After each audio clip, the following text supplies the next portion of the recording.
Sivananda and Veda தியானப்பீடத்தின் சார்பாக சகோதர சகோதரிகள் அனைவருக்கும் ஆத்ம வணக்கம். நாம் இன்று சிந்திக்கவிருக்கும் தலைப்பு, மனிதர்கள் ஏன் அவ்வப்பொழுது மாறிக்கொண்டே இருக்கின்றார்கள். இதை எப்படி விளக்கி சொல்லலாம் என்றால், பைபிளிலே ஒரு வசனம் உண்டு. நாசியின் கீழ் சுவாசம் ஓடுபவனை நம்பாதே என்று மகா ஞானி இயேசுபிரான் அவர்கள் பைபிளிலே வசனமாக கொடுத்திருப்பார்கள். எவர் ஒருவருக்கு மூக்கிலே சுவாசம் ஓடுகின்றதோ அவர் ஞானி என்று சொன்னாலோ அல்லது சித்தர் என்று சொன்னாலோ அல்லது முனிவர் என்று சொன்னாலோ அவரை தீர்க்க தரிசி என்று சொன்னாலோ அவரை நம்பக்கூடாது என்று மகாஞானி இயேசுபிரான் அவர்கள் பைபிளிலே சொல்லியிருப்பார்கள். சித்தர் என்று சொல்பவர்களும் ஞானி என்று சொல்பவர்களும் முனிவர் என்று சொல்பவர்களும் அவர்கள் நாசியில் சுவாசம் ஓடக்கூடாது, அதாவது மூக்கினில் மூச்சுக்காற்று அவர்கள் இழுத்து விடக்கூடாது.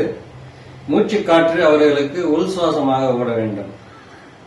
எவர் ஒருவருக்கு மூச்சுக்காற்று உள் சுவாசமாக மட்டுமே ஓடுகின்றதோ அவர் மட்டுமே தீர்க்கதரிசி, அவர் மட்டுமே ஞானி, அவர் மட்டுமே மகான் என்று சொல்லியிருப்பார்.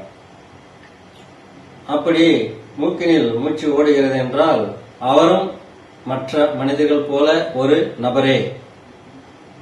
இதை இன்னும் எப்படி விளக்க சொல்லலாம் என்றால், நமக்கு இப்பொழுது ஒரு சந்தோஷமான நிகழ்வு நடக்கிறது என்று வைத்துக் கொள்ளுங்களேன்.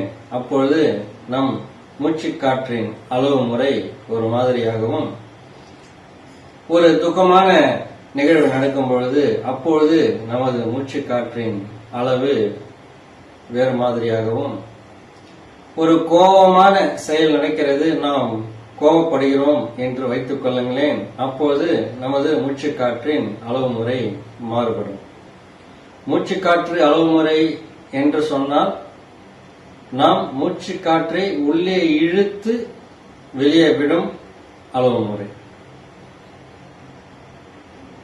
அந்த வகையிலே ஒவ்வொரு நிகழ்வு நடக்கும் போதும் நமது மூச்சுக்காற்றில் மாறுபாடு ஏற்பட்டு நாம் அடிக்கடி மாறிக்கொண்டே இருக்கின்றோம்.